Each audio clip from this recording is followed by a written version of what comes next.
You are interested in the unknown, the mysterious, the unexplainable. That is why you are here.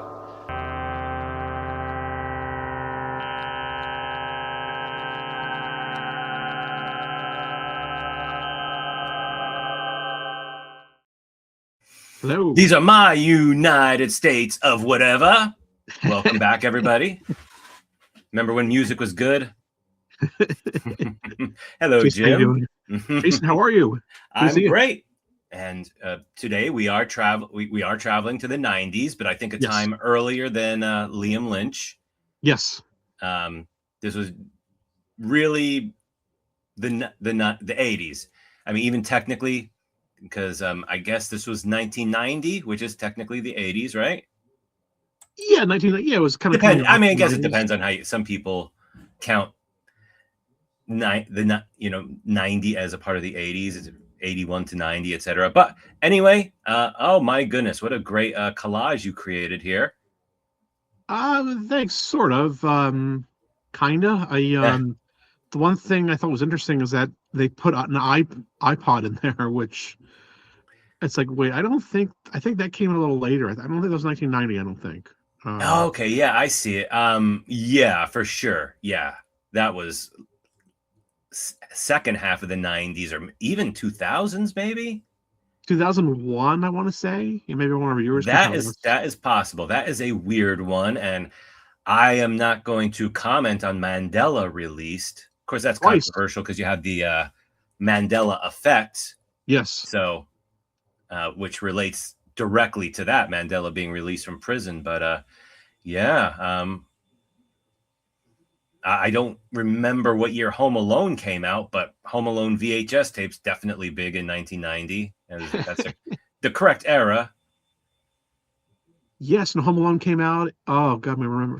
Okay, it came out in Christmas of 1990, so the very end. The very end of 1990 was when it came out. Yeah. Pagers, yeah. Oh, geez, I remember Pagers. Yeah. Yeah, definitely. I remember MC Hammer being on MTV all the time. Any other video I remember from that era would be Epic by Faith No More. Yes. I bet you anything those two videos were played back to back on more than one occasion. Oh yeah, definitely. Definitely. What is it? Just like I remember those guys. Yeah. This like weird amalgamation of rock and rap with the way he was like, can you feel the way he was? It starts out as a rap, it was like more rock. It just it was an okay song, but I loved it. I think it's a great song. I still like it today. And I had the tape. Speaking of the 90s, I had the audio tape and played it a lot. Yeah, Walkmans are more of an 80s thing, but they were still around and popular in 1990, of course. Definitely a better song than You Can't Touch This. Yeah, definitely a better song than that. So, yeah, Pray or whatever else he had out back then. Yeah, because I don't think Nirvana really dropped until 91. Yeah, 1 year later, yeah. So yeah, grunge had not kicked in. And I'm wondering, like, what year did Dangerous by Michael Jackson come out? That may have been 1990 as well. It may have been, yeah. Yeah. And it was huge. I mean, they try to make they want to make it sound like, oh, everyone was into grunge and stuff. But yeah, Michael Jackson was still huge in the 90s. He was. Dangerous was a monster. All right. So, so here we go. A lovely little time capsule from 1990. Thank you very much. Yeah. What kind of token is that in the bottom right? Let's see. I can't quite make it out. I see. Yeah. I can't think of any kind of subway token that really represents 1990. No, I thought it was kind of strange. But also, I don't get which football club it is near the blue one. Looks like it's some soccer team, but you got me. Yeah, maybe World Cup. Maybe it was just because it was a World Cup year. Maybe, yeah. I think maybe it says Germany. I guess we could find out if Germany won the World Cup in 1990. Yeah, possibly. Yeah, I wish I could. My eyes are pretty bad. I can't quite see. I just see them kind of like in their uniforms, just kind of saluting or something. Yeah. But yes, it was, and of course a Game Boy. Never had a Game Boy. Had a Game Gear, but not a Game Boy. Oh, I was a camp counselor during that era, so I never owned a Game Boy, but all the kids did. And Yes. when you're the counselor, you get to you get first choice. Yeah, so Nice. played much Tetris and all those Mario games and stuff on the Game Boys back then. So many of them. There was a Burger Time game on the Game Boy, which was pretty fun. Right, awesome, yeah. So I guess let's go. Let's proceed with our journey. So 1990. So we're talking about an episode of Tiny Toons. Yeah, have we even said that yet? Anyone Anyone watching will really have seen the No, title I and think stuff by now, but yeah.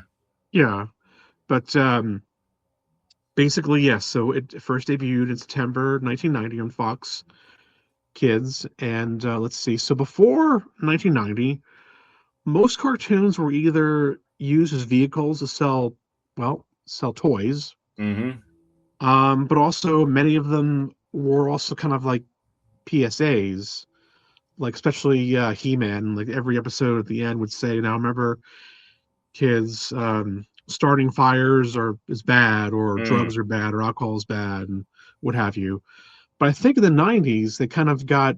It's kind of ironic that this episode is kind of like a PSA, but um, the 90s, I think they started to kind of deviate away from that, and let's just kind Okay. of make decent stories, um, shows that had decent stories and were more mature, more adult. Sure. And thanks to Ed for making this for me. Some great cartoons here. We have The Tick, which is a great show. We have Batman the Animated Series, which is amazing. Animaniacs, Sailor Moon, SpongeBob, debuted in 1999. Powerpuff Girls. I guess Tom and Jerry had a show in 1990. I'm not sure. Yeah, they X-Men. must have. Yeah, Where do you get the idea? Oh wait, I thought that was Ren and Stimpy. I think is that Pinky and the Brain? Yes. The Ren and Stimpy was huge in 1990. It was, yeah. I'm it not. was. Come on, Ed. How could you leave out Ren and Stimpy? That is, yeah. I totally forgot about. Even if I'm pretty sure Ren and Stimpy was out in 1990, but even if it wasn't, it was the 90s. Yeah, definitely the 90s. Yeah, there's Pirates of Darkwater. So today we're talking about Tiny Toons, Tiny Toon Adventures, and I knew it was coming out, but I first got a glimpse and I thought it was going to be really, just really dumb, like for kids. But kids at high school, I was, I think, a sophomore in 1990.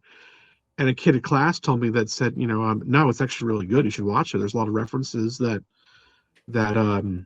kids wouldn't get. And I remember one episode where it was a Star Trek parody where they're trying to find Captain Kirk's. They're trying to find a new toupee for Captain Kirk. So they go to the planet Follicle 4. And the very end of the episode, the planet loses its hair. And the planet turns around and it's got a face that goes, "Who loves you, baby?" Like that. It's like, oh wow, Kojak. Okay, so kids wouldn't have gotten that. So and here's another Easter egg you might appreciate. So take a look at the very bottom. There's a box that might look a little familiar to you. The bottom of the screen. I mean, yeah, I see. It's like, well, I see. Talking about TIE Fighter or flying there's saucer. a TIE Fighter. But okay, in front of them. Okay, cool. Yeah, I see the artist, of course. Yes, yeah, not blue, but yeah, you can tell what they're going for. And it's like, oh, that's so cool because 1990 Doctor Who was very obscure. It was just recently canceled. Oh yeah, I felt like I was the only Doctor Who fan in the world at that point. Yeah, same. But these guys were fans too. The guys that made this, I think Bruce Timm was one of them. Right. Yeah. Who would go on to produce Batman the Animated Series. Cool. Yeah. So we're talking about the episode One Beer that only aired only aired one time, and we'll see why in a bit. Basically, it starts out with Buster, Hampton, and Plucky are hanging out together. Buster opens the refrigerator door and he sees a beer. Yeah. So he decides to take it out, and they decide to take turns drinking it, and they do. And one sip, and they're already drunk, just like that. Yeah. Um, Yeah. Drinking in so the park. drinking in the park, yes. I didn't And show this, but a cop walked by. yes, and these characters, they're supposed to be teenagers, right? I think so. They're teens, they're preteens. I'm not sure. Yeah, I watching it, I thought they were preteens, but then after doing a little reading, I think they were intended to be teenagers, which I mean, I don't think they really acted in character for teenagers. Not really, no. They were kind of acting like little kids trying to drink beer. Yeah, exactly. It's like, yeah. Let's see though. So they already had their first sip, and they've already slowly turned into hobos with the Hampton looks pretty scruffy right there, and he's got that what kind of hat would you call that? I would call it a watch cap, but people Watch don't cap, usually yeah. know what I'm saying. I mean, I think beanie is probably the more popular term Hey, nowadays. okay. The stereotypical hobo would they be wearing, and of course they both have a 5 o'clock shadow there, going there. Right, but sorry to interrupt you, but I thought, yeah, they're just supposed to be, drunken bums, hobos, whatever. Yeah. But it turns out they are actually, according to something I read, like the Tiny Toons Wikipedia, they are trying to emulate famous television characters of the era. Yes. Can you? Yeah. Okay. You know who I'm talking about? Oh wait. Oh, of the era. Yeah, they are. According to the wiki thing, they are dressed up like 3 characters who were on a contemporaneous TV show, very famous characters. They were kind of a big sensation at the time. Was it Larry, Daryl, and Daryl? Yeah. So all right. They're supposed to be dressed like Larry, Daryl, and Daryl. Cool. Got it. This is Larry. This is my brother Daryl. Yeah. They were great, and that was Newhart was a good show. Larry and Daryl were hilarious. Can I show you to your seat? So they're trying to climb the stairs of the Acme Luniversity, where they're trying to emulate their heroes of Bugs Bunny, Daffy Duck, and Porky Pig. And it's like, hey, look, babes. They see babes, and they try to hit on them, but very unsuccessfully. His breath is probably pretty rancid. So of course they get rejected by the babes. So now they're in Skid Row, or stereotypical cartoon version of Skid Row here. But it can't be that bad because it's got a here they are. It's got a donut shop, which has got to be a homage to Randy's Donuts in Los Angeles. Right. Yeah. And also, this is where they find police. Exactly, the cop car. Yeah, they see a cop car, and somehow Plucky has the key. I don't know how he got it, but he's got the key. Have you been to Randy's Donuts in LA? I've passed it. No. Oh, really? I want to go there because it's famous. Yeah. I've seen lots of pictures of it. That would be cool. Yeah. But anyway, so they decide to go for. Yeah, so already the further the episode goes, the more their condition deteriorates. He's already lost some teeth, and he's got some more. His beard is also growing, and his eyes are bloodshot. So let's see here. So they decide to go for a ride, and they don't have their license or any driving experience.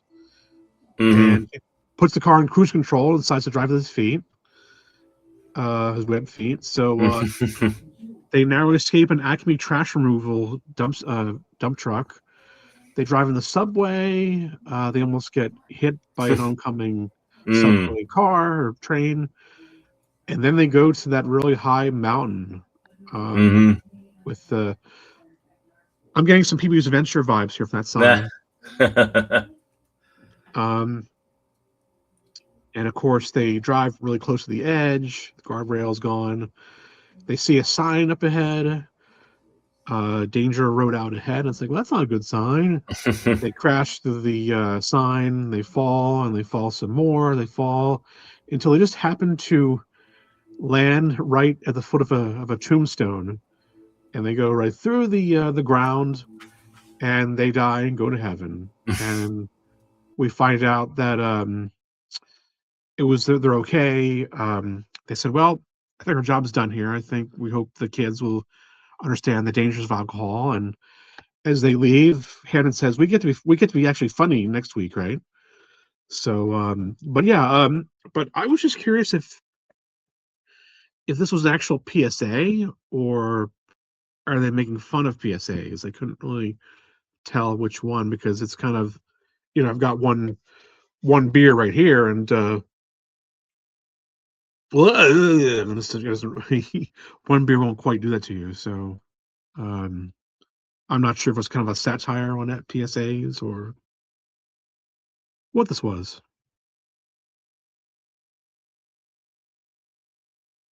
Okay, I think Jason may have left for a little bit, but no problem. Hopefully he'll return. But yeah, this episode only aired once. And that's it. And this episode was really hard to get because I guess it was banned. Had a hard time finding it. And hey, you're back. All right. Yeah, I hope. Yeah, I don't know if that. I mean, it says it's still recording. Sorry about that. My computer crashed, but it seems like you carried on all right. So. Yeah, no, you're fine. I was a little scared there. I was like, I just. Yeah, it seems. How much did you see? Like, how much did it got cut off? I was only out for like a minute or less. My computer boots up. That's the first time it's ever crashed during a show. But I guess we'll see. Yeah, thank you for carrying on the recording, and hopefully, yeah, even though the StreamYard is, yeah, well, it's web based, so. Should be good. So, all right, carry on. Yeah, I was going to say that. So one beer. I have one beer right here, and it doesn't quite work that way. So, so I'm not sure if this was a seriously done PSA or they're kind of making like a satire, a spoof off of PSAs because. We know that as adults, one sip of beer is not going to be that.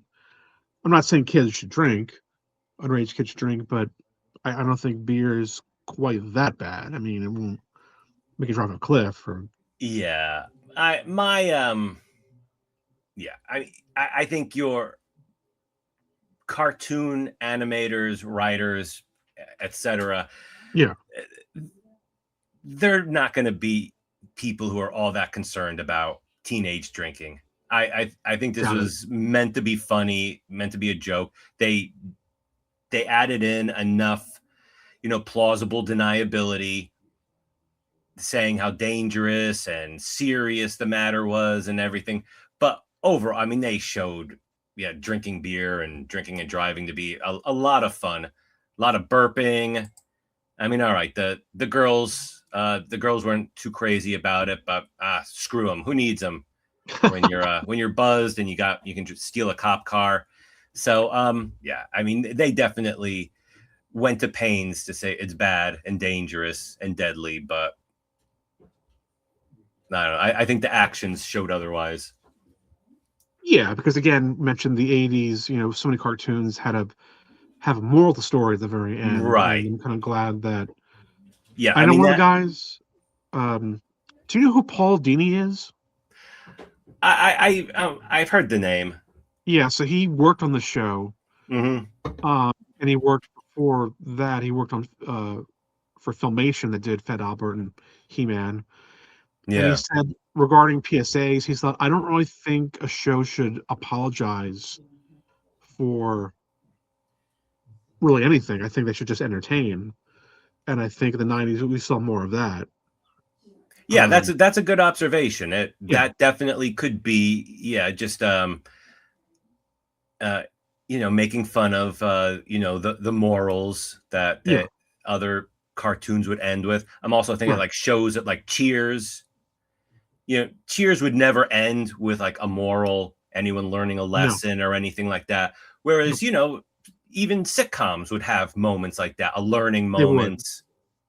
But shows like Cheers and Seinfeld just None of that Yeah, stuff. exactly. And so, Night I Court. think, we're seeing kind of like the cartoon version of that. Yeah. Yeah. No moral. In today's story, we learn it's like it's admirable, and I get it, but Yeah.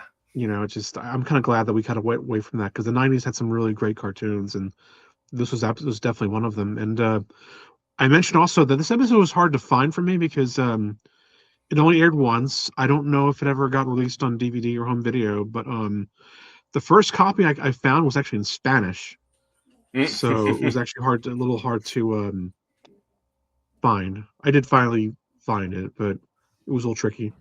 Yeah, it was a little difficult. Yeah, Took me a few minutes. Usually finding these kinds of things is just automatic. Took me a few minutes, but yeah, I was able to find it. It's not too hard. It's a part.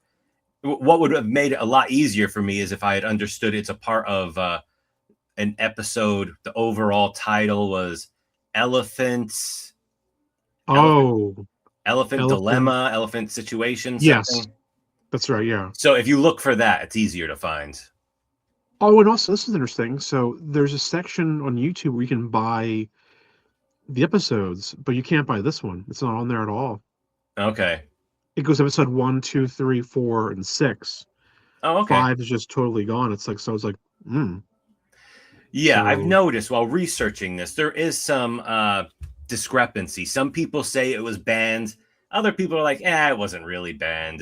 That's an urban myth. So I don't know how, but it is a little difficult to find. It's, yeah. maybe not a totally hard ban, but I did end up watching it on a pirate site. So Yar. Yar. I found it. Yeah. But it only aired once, and I guess they got a lot of backlash for it, I guess. Yeah. But yeah, I think it was very kind of dark, but again, I think maybe it was very tongue in cheek. It's like, okay, drinking is bad for you, but like, also kind of just, Yeah. yeah. All right. Shall I tell the folks about next week?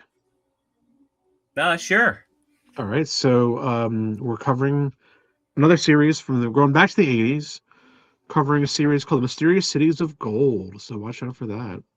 Yeah, and if you don't know what that is, well, I don't really know either. So we'll come back and join us next week, and we'll all have a learning experience. Thank you, Jim. Jason, take care. Cheers. Bye, everybody. Bye, everybody. Bye.